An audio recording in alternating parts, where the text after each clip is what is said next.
मुझे social media पर WhatsApp पे बहुत सारे मैसेज आ रहे थे कि 14 मार्च को जिस दिन रंगों वाली होली खेली जाएगी उस दिन चंद्र ग्रहण भी आ रहा है।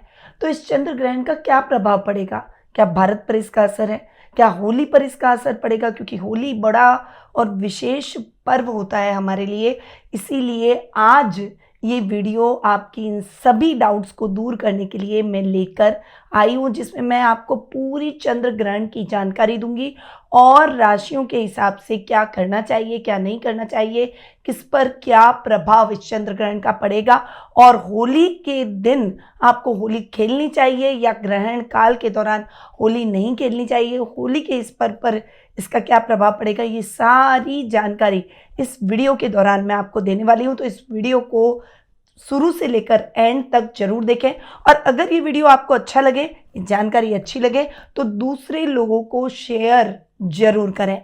चलिए, सबसे पहले तो मैं आपको बता दूं कि वर्ष 2025 में कुल 2 चंद्र ग्रहण लगने वाले हैं। पहला चंद्र ग्रहण का प्रभाव भारत में नहीं रहेगा, जबकि दूसरा चंद्र ग्रहण भारत में नजर आएगा। ये पहला चंद्र ग्रहण 14 मार्च को लगने वाला है और यह पूर्ण ग्रहण माना जाएगा। वहीं दूसरा चंद्र ग्रहण 7 सितंबर वर्ष 2025 में लगेगा और ये ग्रहण पितृपक्ष की शुरुआत में लगेगा, अतः ये भारत में भी दिखाई देगा। अब जब ग्रहण भारत में दिखाई ही नहीं देगा तो जो चंद्र ग्रहण होता है वो पूर्णिमा के दिन लगता है और इसका सूतक काल 9 घंटे पहले से प्रारंभ हो जाता है। तो जब वह भारत में दिखाई नहीं देगा तो सूतक काल भी भारत में मान्य नहीं होगा। पर अगर मैं ग्लोबलाइज और वर्ल्ड वाइड इस ग्रहण की बात करूं तो कई जगहों पर ये बहुत मान्य है और ये दिखाई देगा। तो वे जगह कौन कौन सी है? ऑस्ट्रेलिया का अधिकांश भाग, यूरोप और अफ्रीका का अधिकांश भाग, उत्तरी और दक्षिणी अमेरिका, प्रशांत, अटलांटिक, आर्कटिक महासागर, पूर्वी एशिया और अंटार्कटिका, इन क्षेत्रों में ये पूर्ण रूप से दिखाई देगा। पर अगर मैं इसको स्पिरिचुअलिटी से कनेक्ट करूं, त्योहार के हिसाब से कनेक्ट करूं, तो ये जो चंद्र ग्रहण है 14 तारीख को लगने वाला है। 14 तारीख को हम रंगों वाली होली खेलेंगे और होली का बहुत बड़ा और विशेष पर्व हम हमेशा मनाते हैं। फाल्गुन मास की पूर्णिमा को होली मनाई जाती है। जब फाल्गुन मास की पूर्णिमा की रात्रि होलिका दहन किया जाता है, इस साल वह 13 मार्च की रात्रि को होने वाला है और अगले दिन 14 मार्च को होली रंगों वाली खेली जाएगी। इस साल होली का ये पहला चंद्र ग्रहण है, इसीलिए सभी 12 राशियां इससे प्रभावित होगी। अब ये ग्रहण प्रातः काल सुबह 9:29 से दोपहर 3:29 तक रहेगा। यानी ये चंद्र ग्रहण की कुल अवधि 3 घंटे और 37 मिनट की रहेगी। सुबह 10:41 से दोपहर 2:18 तक। इस अवधि के दौरान चंद्रमा कन्या राशि में आएंगे और वे केतु के साथ में ग्रहण योग का निर्माण करेंगे। अब एस्ट्रोलॉजिकल दृष्टि से सभी राशियों पर इसका प्रभाव जरूर पड़ेगा, क्योंकि ज्योतिष शास्त्र अलग है और धार्मिक मान्यताएं अलग है। भारत में अगर ये दिखेगा नहीं तो धार्मिक तौर पर ये जो हमारा बड़ा पर्व आ रहा है होली का, उसे हम इजीली मना सकते हैं, आराम से होली खेल सकते हैं, उसमें कोई बाधा नहीं है। आप रंग लगाइए, आराम से इस होली के पर्व को धूमधाम से मनाइए। सूतक काल भी मान्य नहीं है, इसीलिए ग्रहण से संबंधित जो धार्मिक जो हमारे नियम हैं उन्हें भी आपको पालन करने की भी आवश्यकता नहीं है, क्योंकि भारत में इसका प्रभाव नहीं है। इसलिए भारत में रहने वाले लोग अपने पर्व को बड़ी धूमधाम से मना सकते हैं। अब इसका एस्ट्रोलॉजिकल बहुत गहरा इफेक्ट हर राशि पर देखने को मिलेगा, क्योंकि चंद्रमा जब भी राहु और केतु के संपर्क में आते हैं तब वे ग्रसित हो जाते हैं राहु और केतु के प्रभाव से और चंद्रमा को ग्रहण लग जाता है। जब भी चंद्र ग्रहण होता है तब पूर्णिमा तिथि को ही चंद्र ग्रहण होता है और ये जो चंद्र ग्रहण है ये कन्या राशि में होने वाला है। तो किस किस राशि को क्या क्या रिजल्ट एस्ट्रोलॉजी की दृष्टि से मिलेंगे, अब मैं आपको उसके बारे में बताऊंगी और 1 बाय 1 12 राशियों के लिए इस ग्रहण के प्रभाव की व्याख्या करूंगी। तो सबसे पहले शुरुआत करते हैं मेष राशि से।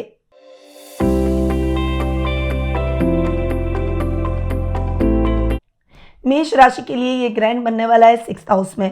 चंद्र केतु का ये जो ग्रहण बनेगा, तो आप ये जो ग्रहण की अवधि है उसमें बहुत ज़्यादा सावधानी रखें। इस समय आपके स्वास्थ्य संबंधी समस्याएं हो सकती है, आपके शत्रु आपको परेशान कर सकते हैं और ग्रहण का असर लगभग 2 महीने रहता है। इसीलिए 2 महीने तक आपको कोई भी कार्य करने से पहले बहुत सावधानी रखनी है, जल्दबाजी में डिसीजन नहीं लेना है। इस समय आपको अपने नाना नानी के स्वास्थ्य का भी ध्यान रखना पड़ेगा। वहीं रुपए पैसों से संबंधित मामलों में बहुत ज़्यादा केयरफुल रहें। अपनी गोपनीय बातों को थोड़ा सा प्राइवेट रखें और अपने सीक्रेट को अपनी तक ही रखें। कोई भी गोपनीय दस्तावेज है तो उनको बहुत ज़्यादा केयरफुल रखें, वरना ये बातें लीक हो सकती है और आपके काम में इससे दिक्कतें आ सकती है। इस समय आपको अगर स्वास्थ्य संबंधी समस्या है तो विशेष रूप से ध्यान रखना होगा, क्योंकि ये समस्याएं बढ़ सकती है और ये विकराल रूप भी ले सकती है। इसीलिए इस मामले में आपको बहुत ज़्यादा केयरफुल मेष राशि वालों को रहना होगा। अब आपको ग्रहण के दौरान और बाद में भी 2 महीने तक क्या उपाय करने चाहिए जिससे कि ग्रहण के नेगेटिव रिजल्ट आपको नहीं मिले। तो आपको ग्रहण के समय ओम नमः शिवाय का जाप करना चाहिए और चंद्रमा के बीज मंत्र ओम सोम सोमाय नमः, इस मंत्र का भी आप जाप कर सकते हैं। ग्रहण की अवधि के बाद में पानी से भरा हुआ मटका किसी जरूरतमंद व्यक्ति को, मटका, गन्ना, ढक्कन, लोटा, ये पानी से भरा हुआ होना चाहिए, वो आप दान कर दें। अब आते हैं वृषभ राशि पर।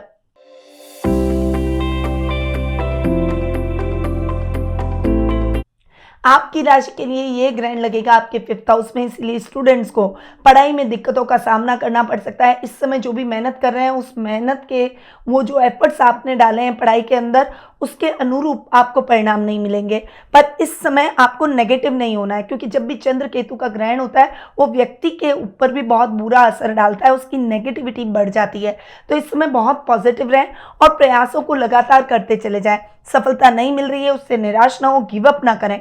ये बात आपको विशेष रूप से स्टूडेंट्स को ध्यान में रखनी होगी।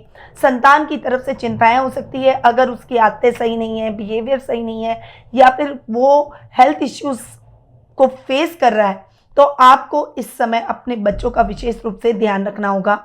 उन्हें सही मार्गदर्शन, सही गाइडेंस देनी होगी और उनकी बहुत अच्छे से केयर करनी होगी। इस समय आपको आध्यात्मिक कार्यों में अपना मन लगाना है। जितना आप स्पिरिचुअल रहेंगे, जितना आपके घर में स्पिरिचुअल माहौल रहेगा, उतनी ही पॉजिटिविटी आपके घर में, आपके पारिवारिक सदस्यों के बीच में और आपके अंदर रहेगी। ग्रहण के दौरान आपको अन्न, वस्त्र और द्रव्य अलग निकाल लेना है और ग्रहण की अवधि खत्म होने के बाद में उसका दान जरूर करें। साथ ही आपको अपने संतान की प्रिय चीजों का दान भी हर सोमवार से सोमवार करना चाहिए। ओम का उच्चारण करें। मेडिटेशन आपको जरूर सुबह उठते ही और रात को सोने से पहले करना चाहिए। इससे ग्रहण के बैड इफेक्ट आपके ऊपर नहीं पड़ेंगे और एक पॉजिटिविटी आपके अंदर रहेगी। अब आते हैं मिथुन राशि पर।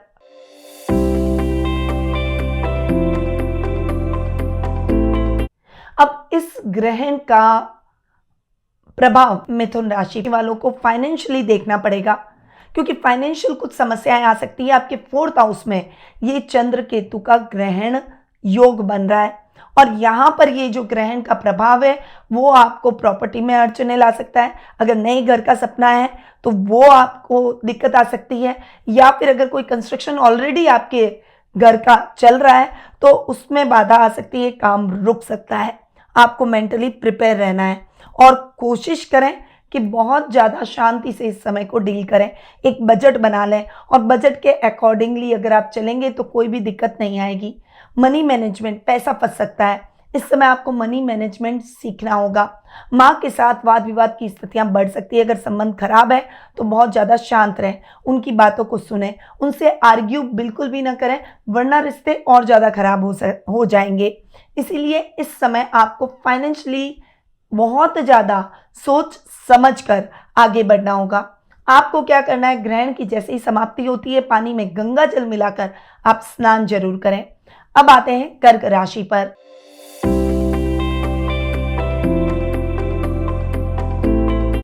कर्क राशि वालों के लिए ग्रहण का बहुत दुष्प्रभाव देखने को मिल सकता है, क्योंकि आपके राशि स्वामी चंद्रमा है जो कि केतु के साथ ग्रसित हो गए और आपके थर्ड हाउस में एक ग्रहण योग बन रहा है। छोटे भाई बहनों के साथ वाद विवाद बिल्कुल भी ना करें, बोलते समय बहुत ज़्यादा केयरफुल रहें, वरना आपके रिश्ते और ज़्यादा बिगड़ जाएंगे, बोलचाल भी नहीं रहेगी। वहीं इस समय अगर आपके जीवन में किसी भी तरह के पैतृक संपत्ति संबंधी विवाद है तो आपको लगभग 2 महीने इन विवादों को और नहीं बढ़ाना है। बहुत ज़्यादा शांत रहें, बातचीत के द्वारा हल निकालने का प्रयास करें। बहुत ज़्यादा भावुक होकर कोई भी गलत स्टेप नहीं उठाना है। क्रोध और आवेश पर थोड़ा सा नियंत्रण रख के आपको चलना होगा। मेंटली आपको बहुत बैलेंस रहना पड़ेगा। बहुत ज़्यादा काम एंड कूल रहकर आपको अपने कार्यों को करना होगा। आपको अपने बड़ों का सहयोग मिलेगा, परंतु आप इस समय वर्क प्लेस पर भी अकेले पड़ सकते हैं। अपनी स्ट्रेंथ को बटोरिए, अपनी इनर स्ट्रेंथ को पहचानिए और उसके अकॉर्डिंगली आगे बढ़िए। आपको एक चांदी का चौकोर टुकड़ा हमेशा अपने पास रखना है। ध्यान और प्राणायाम रोजाना करें। आपकी मेंटल स्ट्रेंथ को बढ़ाने के लिए जो भी एक्सरसाइज है उसे आपको डेली करना होगा और शिव आराधना जरूर करें। अब आते हैं सिंह राशि पर।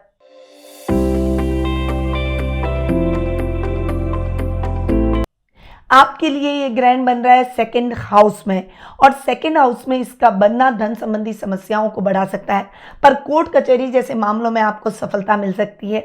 वहीं आपके घर के बड़ों का पूरा सपोर्ट मिलेगा, पर रिश्तेदारों से आपकी अनबन हो सकती है। इस समय बोलते समय केयरफुल रहें, शब्दों का प्रयोग तोल मोल कर करें। प्रोफेशनल लाइफ में आपके हाथ आई अपॉर्चुनिटी निकल सकती है। थोड़ा सा मेहनत आपको ज़्यादा करनी पड़ सकती है, परंतु अपने जो आपने स्ट्रैटेजी बनाई है, जो मेहनत की है, वो आपको किसी के साथ शेयर नहीं करनी है, वरना मेहनत आप करेंगे और क्रेडिट कोई और लेकर जाएगा। ऐसा बिल्कुल भी ना करें। घर में आपको अपने घर की लेडीज़ को हमेशा खुश रखना है। अगर आप उनसे वाद विवाद करेंगे तो फाइनेंशियली समस्याएं आपके जीवन में और बढ़ जाएगी। आपको क्या करना चाहिए, सफ़ेद चीज़ जैसे दूध, दही, चावल, खीर और सफ़ेद मिठाई और सफ़ेद रंग के कपड़े आप ग्रहण के दौरान अलग कर लें और ग्रहण के बाद उसका दान जरूर करें। अब आते हैं कन्या राशि पर।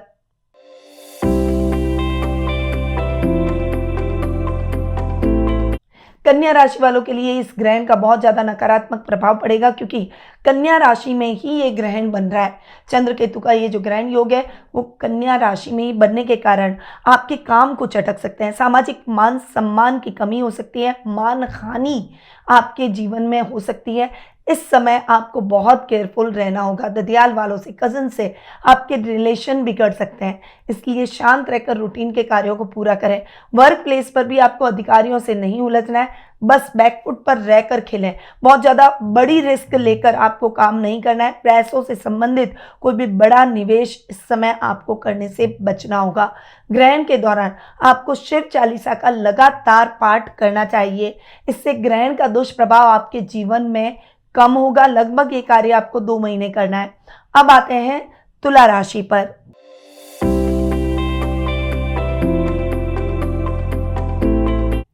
आपके लिए ये ग्रहण योग बन रहा है आपके 12th हाउस में, और 12th हाउस में ये खर्चों को बढ़ा सकता है। कहीं ना कहीं काम में अटकाव की स्थितियां आप देखेंगे। कहीं ना कहीं आपको ऐसा लगेगा कि आप अपने जीवन में आगे बढ़ना चाहते हैं, पर इतने सारे ऑब्स्टिकल आ गए हैं कि आप अपने जीवन में आगे बढ़ ही नहीं पा रहे हैं। कहीं ना कहीं स्टक होते हुए दिखाई देंगे, परंतु इस समय आपको रूटीन के कार्यों को पूरा करना है।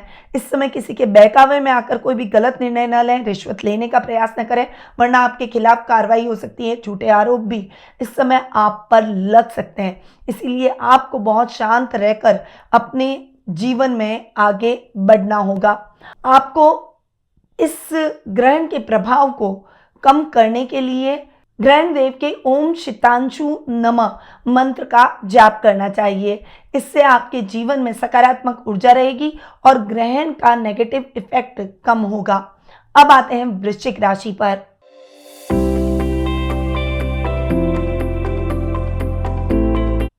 वृश्चिक राशि वालों के लिए ये ग्रहण योग बन रहा है 11th हाउस में। हालांकि 11th हाउस में आपके कोई भी ग्रह आकर बैठे या कैसा भी योग बनता है तो उतने ज़्यादा नकारात्मक प्रभाव नहीं दिखाता है, परंतु इस समय आपको फिर भी निवेश करते समय सावधानी रखनी होगी। रिस्की कामों में इन्वेस्टमेंट करते समय बहुत ज़्यादा सावधान रहे, बड़ा निवेश करने से बचें। कोई भी व्यक्ति आपके जीवन में एकदम से आ जाए और तो आप जल्दी से उस पर भरोसा न करें, सोच समझ कर डिसीजन लें। हालांकि आपके जीवन में कितनी भी कठिनाइयां आएगी, शत्रु आपका कुछ नहीं बिगाड़ पाएगा। आपके घर के बड़ों का, आपके घर के बड़े भाई बहनों का विशेष रूप से आपको साथ और सहयोग मिलेगा। उनके सपोर्ट से नुकसान की स्थितियां भी टल जाएगी। चंद्र ग्रहण का अगर आप लाभ पाना चाहते हैं तो आपको ग्रहण के दौरान ओम विभांशु अमृतांशु नमः मंत्र का जाप करना चाहिए। अब आते हैं धनु राशि पर।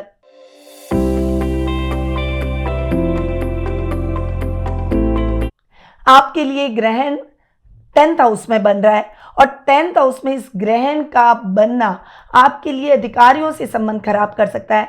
आपके खिलाफ कुछ कान भरे जा सकते हैं जिससे अधिकारी आपसे नाराज नजर आएंगे। वर्क प्लेस पर हो रही कंट्रोवर्सी आपको बहुत ज़्यादा परेशान करेगी।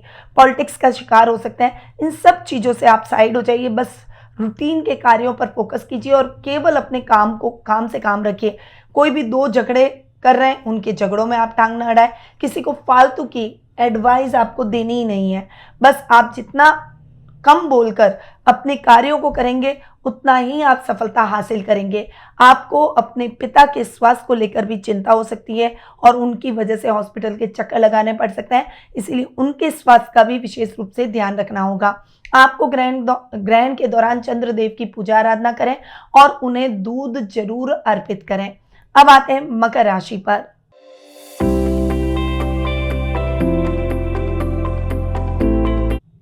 आपके लिए ये ग्रहण बन रहा है 9th हाउस में और यहाँ पर भाग्य आपका साथ नहीं देगा, इसीलिए आपको केवल रूटीन के कार्यों को और अधूरे पड़े हुए कार्यों को पूरा करना है।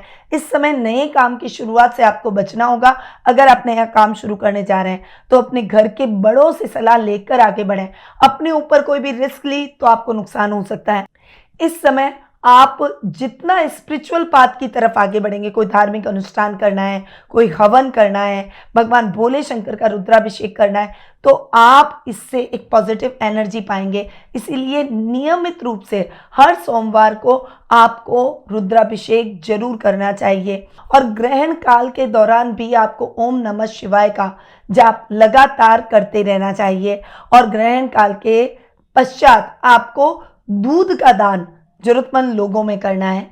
अब आते हैं कुंभ राशि पर।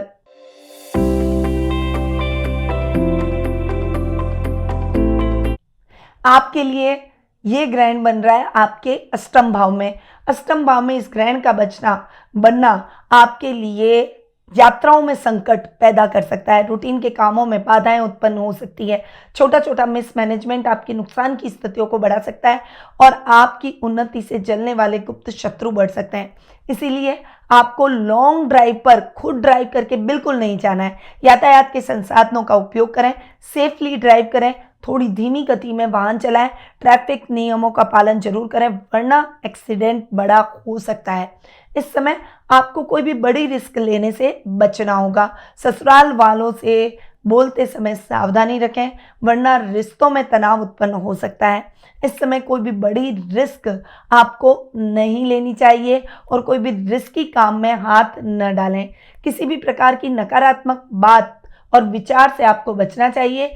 आपको ग्रहण काल के दौरान गणेश जी की पूजा आराधना करें, उन्हें दुर्वा अर्पित करें और ग्रहण काल के पश्चात भी हर बुधवार से बुधवार ये कार्य जरूर करें। अब आते हैं मीन राशि पर।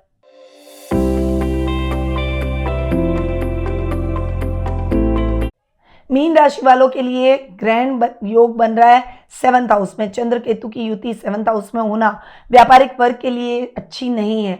इस समय कोई भी व्यापार में बड़ी रिस्क आपके व्यापार को बहुत ज़्यादा डाउन कर देगी, इसीलिए कोई भी बड़ी रिस्क लेने से बचें। इस समय अगर आप पार्टनरशिप में काम कर रहे हैं तो वो भी खंडित हो सकती है, इसलिए अपने पार्टनर पर नज़र तो रखें परंतु उनकी भावनाओं का भी सम्मान करें, उन्हें लेकर चलें। इस समय अगर आपके दाम्पत्य जीवन का रिश्ता अगर थोड़ा सा खराब चल रहा है तो ये और बिगड़ सकता है। इसलिए अपने लाइफ पार्टनर के साथ तो कोई भी बहस ना करें। वाद विवाद की स्थितियां और झगड़ों से बचने के लिए बातचीत का रास्ता निकालें। इस समय कोई भी बड़ी रिस्क न लें। अपनी प्रिय वस्तुओं का थोड़ा सा ध्यान ज़्यादा रखें। आपको ग्रहण के प्रभाव से बचने के लिए अनावश्यक खर्चों पर नियंत्रण करना होगा और हनुमान चालीसा का नियमित रूप से पाठ करेंगे तो डेफिनेटली ग्रहण का बैड इफेक्ट आपके जीवन से समाप्त हो जाएगा। तो ये है 12 राशियों के ग्रहण के रिजल्ट।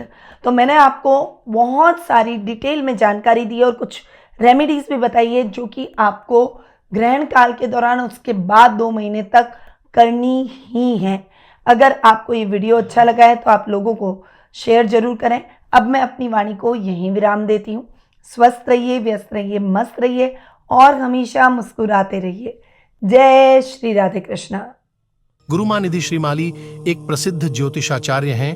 उनके जोधपुर स्थित ज्योतिष संस्थान में महामृत्युंजय, काल सर्प दोष, मां बगलामुखी, विवाह बाधा निवारण पूजा एवं अन्य सभी प्रकार की पूजाएं संस्थान के विद्वान पंडितों द्वारा पूर्ण विधि विधान एवं शास्त्रोक्त रीति से संपन्न करवाई जाती है।